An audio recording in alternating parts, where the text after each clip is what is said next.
Thank you for coming here this morning. As the District Attorney of Delaware County, I'm proud to stand here with our state representatives, our law enforcement partners, and those in the recovery community to announce a proposed amendment to the Good Samaritan Law.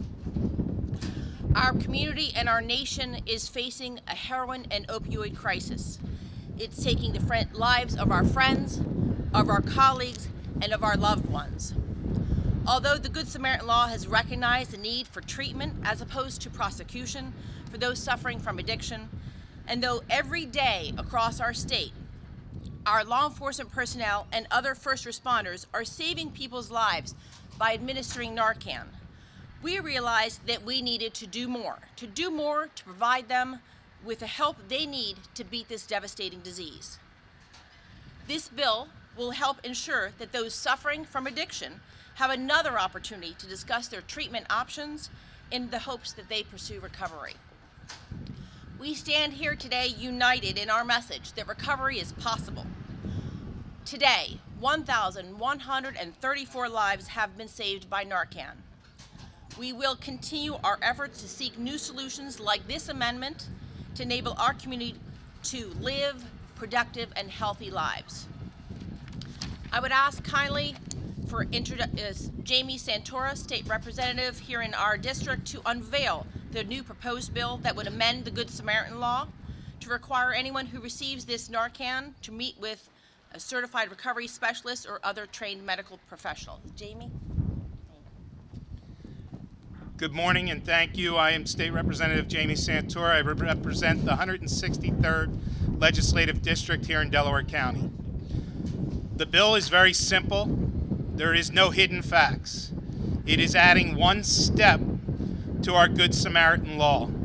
It's also known as the Narcan Law. If Narcan is administered, currently a person can sign themselves away and never have to go see a professional, don't have to go to a hospital, they can just walk away. Unfortunately, what happens is the Narcan wears off and the craving comes back and they end up back on heroin, potentially that same day, and potentially overdosing because they got a dose from the same bags that they bought from the same dealer. We understand we've got to do something. We've got to give people a chance. There are people here that are going to speak that are professionals in the recovery world. They know the stories. And we also have someone in recovery that's going to speak and can tell you a very heartbreaking story, but ultimately he found his way to recovery after many years of struggle. The key to the success of this legislation is that we are not trying to put people in jail. We are trying to get them in recovery. So I want to thank you for being here today. I want to thank our law enforcement, our recovery specialists, and my fellow legislators for all being here united with myself and our district attorney, Kat Copeland, who is a true advocate for recovery.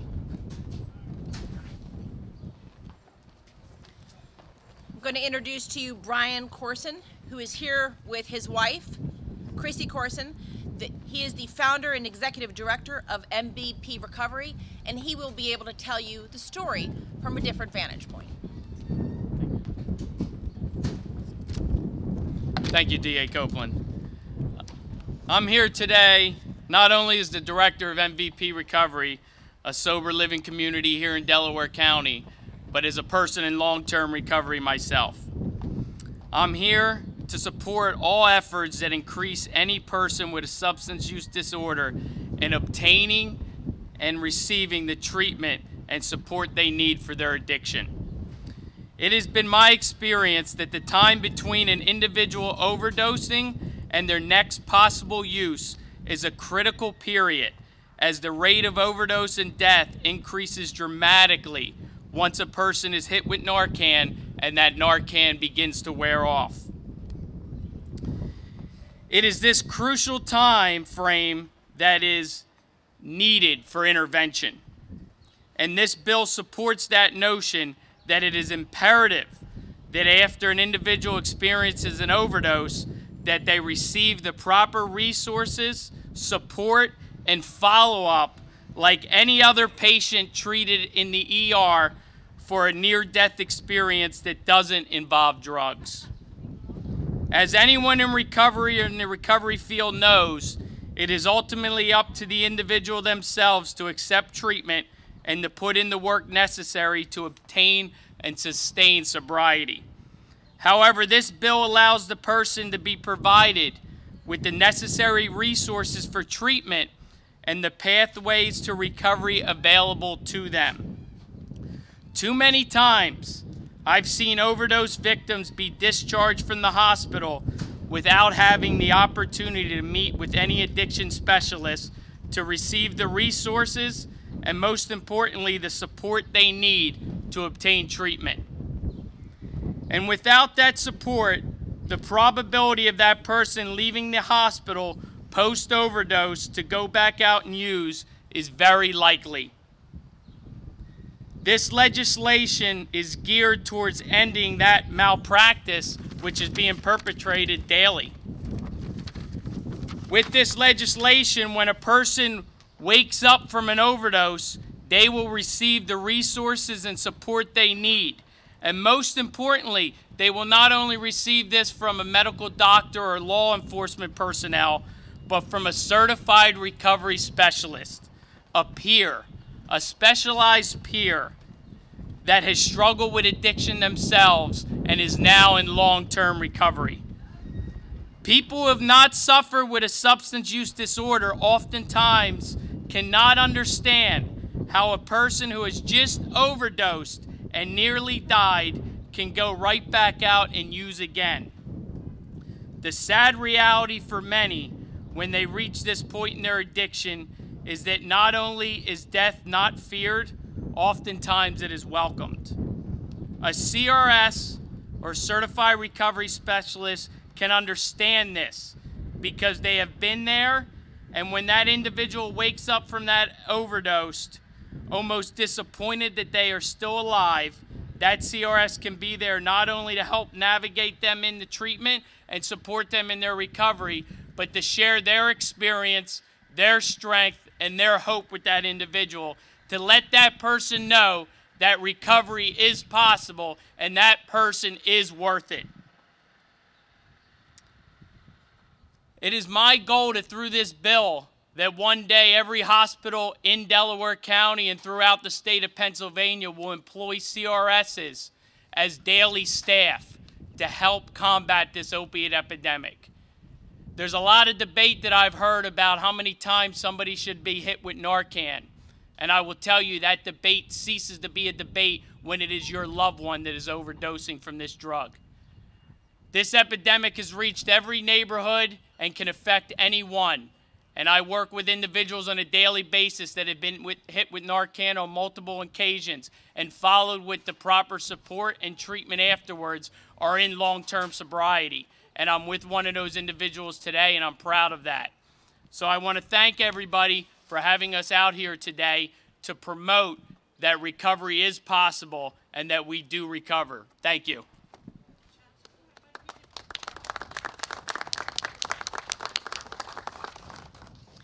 I'd ask State Representative Chris Quinn to come say a few words regarding this amendment. First, I want to thank everyone for coming out today, and I'd like to thank Representative Santora and our District Attorney, Kat Copeland, for their leadership on this issue. This bill is obviously aimed towards helping all of Pennsylvania, not simply Delaware County. And I look at it as a first step. It's not a magic bullet, but it is something that will take us a long way towards solving this problem. Anyway, I'm not going to reiterate everything that Representative Santora had to say, but I will pledge to put my full support and do everything I can possibly do to make sure this legislation passes. Thank you. And I'd ask State Representative Alex Charlton to advise he too is a supporter of this amendment, and we'd ask him to say a few words. Thank you all very much. Again, I want to echo the sentiments of thanking Representative Santora and our DA, Kat Copeland, for taking the lead on this issue. We've all heard the saying, an ounce of prevention is worth a pound of cure, and Narcan is an immediate cure for an overdose. It cures that overdose. It brings that person back to us. But it's not the final step, and what we need that prevention, and that's getting them to that certified recovery specialist to prevent that future overdose from ever happening. We need to do this as a community. We need to do this together. The police can't take on this issue on their own. The DA's office is unable to handle this on their own. They need our support from the community and from us at the legislature to make sure that the Good Samaritan bill is as strong as it possibly can be. So I thank you all very much for having your support with us today. And again, I thank Representative Santora for taking the lead on this legislation.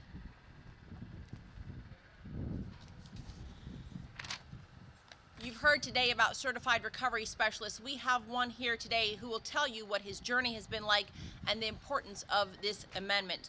I'd ask certified recovery specialist Damian War-Savage to step forward.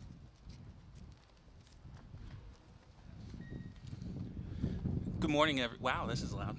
Good morning, everyone. My name is Damian War-Savage, and I am a certified recovery specialist, not because it was a dream of mine since I was in Aronimink Elementary in Upper Darby, but due to the ultimate sacrifice of a very smart, intelligent, loving, golden-hearted individual by the name of Alan Christopher, my brother. He was brought back by Narcan, by Upper Darby Police Department, in September 2013. He, for a large majority of his young adult life, struggled with substance use disorder, because that's what we should term it, substance use disorder. And ultimately, on April 3rd, 2014, the Lord saw fit to call him home. My mom called me while I was at work, said Alan was gone. He was a transient at the time, so I didn't quite understand what that meant. She ultimately said, "Your young brother, Alan, is dead." And to have to deal with that and tell my father, who had no clue what was going on, that his son was gone. And then that same week, on the morning of my brother Alan's funeral, my dad then passes away in his sleep next to my mom, also due in complications to substance use disorder. But I mention all that to put an actual face to personify why passing this amendment to the existing law is so important. It's not a silver bullet. It's not meant to wipe the slate clean for everyone and everything and we can just walk away and say it's been taken care of. It's not a political issue either. It shouldn't be. It should be bipartisan. It should not know any kind of bias along those lines whatsoever, because active addiction people who are living in recovery, all that stuff, everything having to do with that is absolutely colorblind. And so I hope greatly that this amendment to the existing law impacts all of our communities in Pennsylvania in a positive way, so that we can begin to further address the other substances that are crippling our communities and our families, not just opioids. Thank you very much.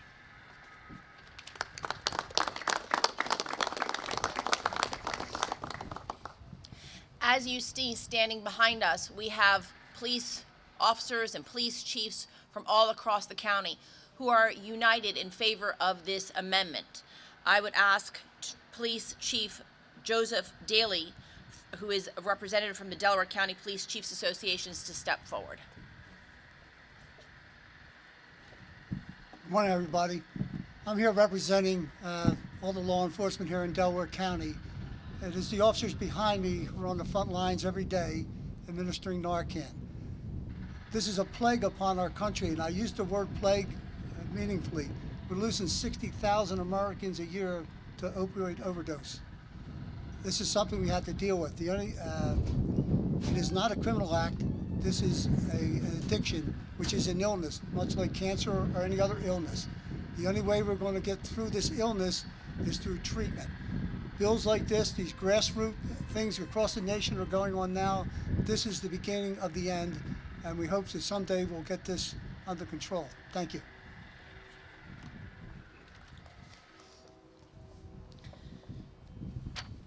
I'd ask Sean Rogers, who is from Springfield Cares, to give you yet another different perspective. Good afternoon. My name's Sean Rogers, and I'm a person in long-term recovery. I'm also a member of the Delaware County Heroin Task Force and a representation of the Springfield Cares Coalition. And I'm really honored to be asked to say a few words about this legislation, as I think that we're so blessed to live in a county that is so proactive on the measures necessary to get us out of this epidemic, to get us to create effective change and lasting change moving forward. I want to thank State Rep Jamie Santora, Chris Gwynn, and Alex Charlton, and our District Attorney Copeland for supporting such great acts and all the necessary change for individuals that are seeking help. And really, when we look at individuals that are hit with Narcan and are brought back from overdose, one of the things that comes to mind for myself is when I went through some of the same processes 7 years ago, is that I never grew up wanting to be an addict. I didn't grow up wanting to suffer with substance use disorder or be labeled, a heroin addict. But the fact of the matter was that was what I was going through at that point in time in my life, and it was really important that I received the care and the empathy from the individuals that helped me seek treatment at that point in time in my life. And I think this bill just creates one more opportunity to help plant seeds in the individuals that are suffering with substance use disorder and are brought back to life in that very traumatic, embarrassing moment, so that we can be there as certified recovery specialists to explain that it's okay to ask for help, and it's okay to start your journey for recovery. It's okay to start your road to recovery. I'm just so happy to live in Delaware County and be a resident of Delaware County, because I do truly feel, and I've said this before and I'll say it again, that we are blessed to live in this county because our district attorney, both old district attorney Jack Whalen and new district attorney Copeland, have been so proactive on the measures necessary for us to provide the correct resources to individuals in recovery to get the help they need and to let them know it's okay to ask for help. So thank you for asking me to speak.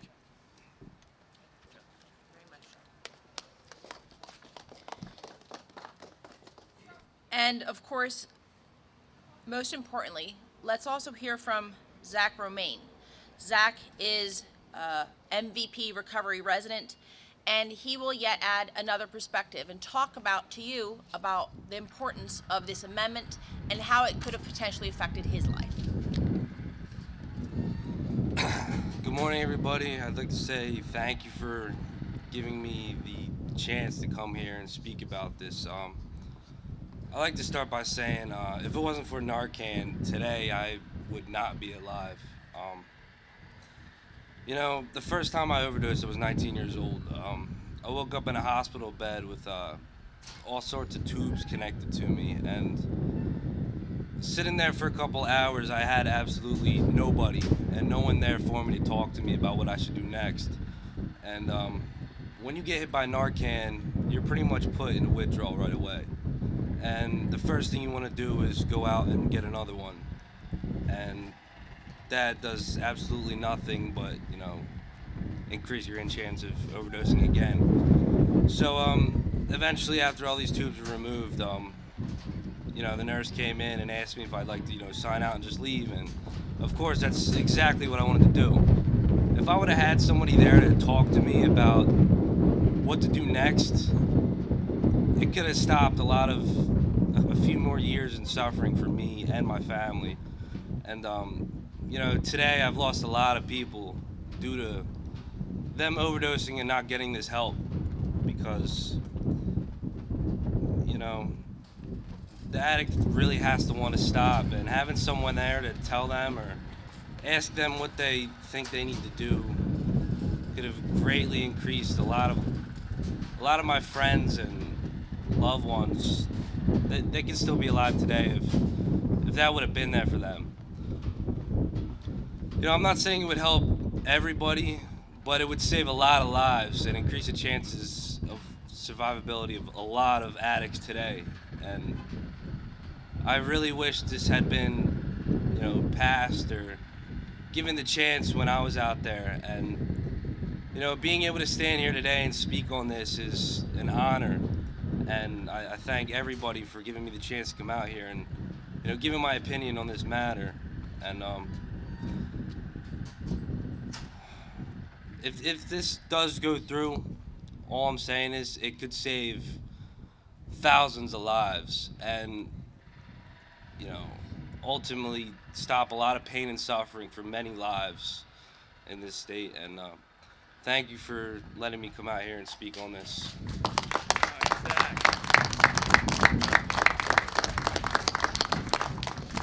Again, I want to thank everybody for coming out.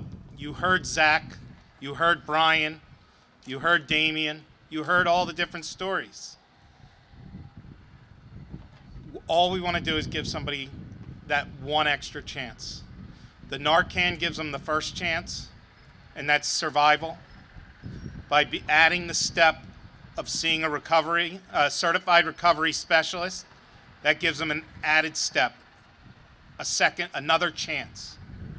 And maybe, just maybe, we get them in recovery sooner. You heard Zach at multiple years, lost many friends. Damien lost his brother, lost his father in the same week, the day of his brother's funeral. There's success stories, though, too. The success story for Zach is he's in recovery. Look at Brian. He's now training recovery specialists. You have 15 right now?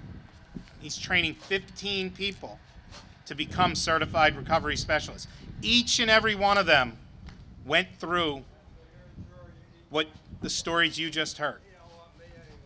This issue, again, and I think Damien said it best, it's not a Republican issue, it's not a Democratic issue, it's not a white issue, it's not a black issue. It's everybody. It doesn't look at how much money you have in your pocket, what your family's net worth is. It's in Radnor, it's in Upper Darby, it's in Ridley, it's in Springfield. And it's all across Pennsylvania, on farms, in big cities, small boroughs. This is something that we can do to help many, many people that are fighting addiction. I want to again thank you. Is there any questions? Kevin? Yes, I can.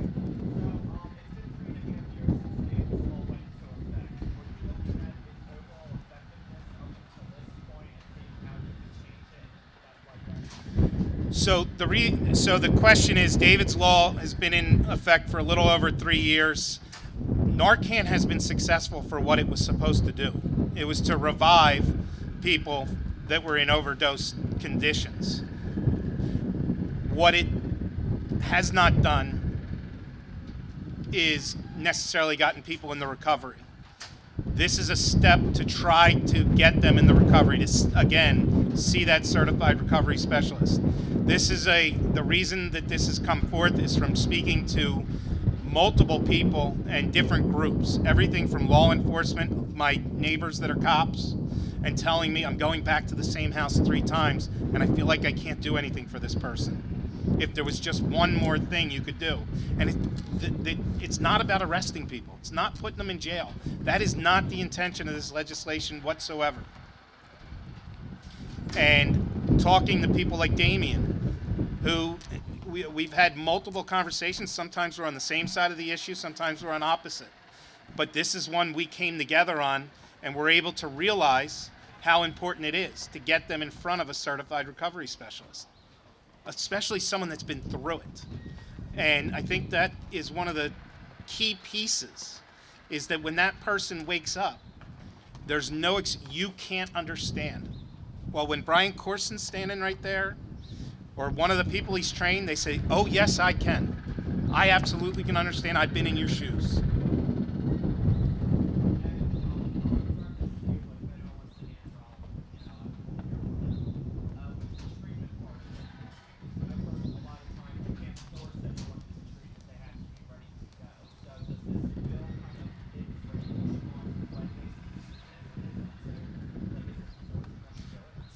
I'll give you my quick perspective, but then I'm going to ask one of the experts to speak on it.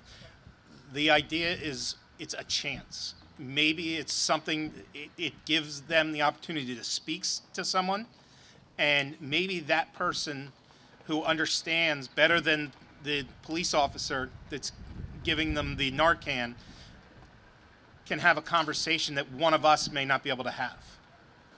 And that's all. We are not trying to infringe on when they're ready to go to recovery. We're just trying to give them the opportunity. Damien, Brian? Go ahead, Damien. My interpretation of the amendment is that treatment is a broad-based term, and based on my training in Philadelphia to become a certified recovery specialist, that means there's going to be multiple pathways to treatment or multiple pathways to recovery. So whether that treatment plan potentially means going to group or going to an IOP or going into a recovery residence, that's ultimately what I understood the amendment to the law to be. But it's true, you can't force someone to do something that they already don't want to do themselves. This is just a step in that direction because there is a stigma associated with being brought back by Narcan, having to interact with the police. And the police themselves are well-intended, but in that kind of a frenzied state of, I just overdosed, I'm being brought back, and all the body chemicals mixing up and all the reactions coming from the person who's actually in the throes of an OD or brought back by that, it's really confusing. And so that's when a certified recovery specialist is able to step in, kind of center that individual. And by no means are we we don't prescribe anything, we aren't taskmasters or of anything. We're there to be a conduit of information to whatever that person who needs or is seeking recovery needs to have, and we are there to help them plan out their own goals, not what we want for them to do, but for us to help them assess what do they want to do as day one of their recovery, because it's got to start somewhere. Thank you. And I think what else is important to understand is they could do something as simple as walk away with the certified recovery specialist business card, and maybe they don't seek it then, but maybe there's something, because that card's in their pocket, that they pick up the phone one day and they seek recovery. They've already know that person, they've had a conversation, maybe they're comfortable with them, maybe they're not, but it's an opportunity. Thank you. Just to follow up on that question, one of the things I just talk about is in the midst of this opiate epidemic, we see that substance use disorder is a disease. If I go into the emergency room with a heart condition, I get followed up by a specialist. If I go into the emergency room on an overdose, through this bill, I have the opportunity for a specialist to follow up with me, a recovery specialist. Just like that individual that goes in with any other chronic, progressive, and fatal condition, they have a choice whether they seek to follow through with treatment and take the recommendations of that specialist. But what I've seen over and over is that when individuals go in with an overdose, there is no specialist there. There is no information or resources given to them. And that's what this bill allows to happen. So it's not forcing, it's not mandating, but it's giving individuals an opportunity. This is being recognized as a disease and being treated as such. So I think that's where that's going with that. Thank you. Any other questions? Sure, no problem.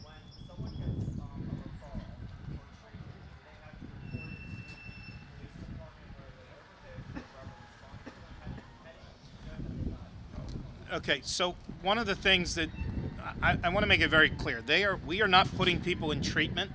We are having them seen by a certified recovery specialist. So one of the things in the bill that needs to be amended is right now it says 10 days. There's going to be a handoff. There's going to be a soft handoff to a recovery specialist, and they're going to be able to certify that they saw them right away. And then it's up to the person. Do they want to walk away? Do they want to go in the recovery? That would be the third step, Kevin.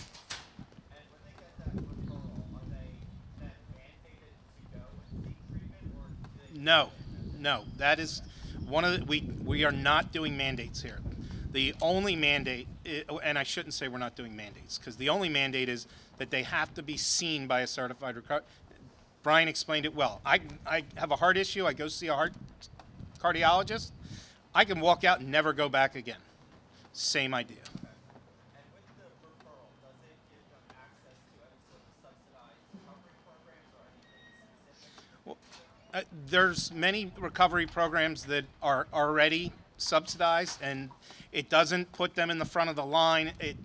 But what it does is it will open doors, because these certified recovery specialists will know what's out there, what's available. And again, I'm going to let one of them speak on it. In Delaware County, any overdose victim does fall in the priority population. So Delaware County will get them into treatment almost immediately. They will be bumped to the top of the list. So that's an opportunity that they can utilize through the CRS. And we're actively working with some of our health systems to open more beds. We're in discussions right now, and I don't want to get into where they are because they're moving through the process, but we are trying to get more beds open here in Delaware County. Any others? Anybody else? All right, thank you again for coming. Thank you all for being here and being on a united front for this bill, and we will keep you updated and let you know how we progress.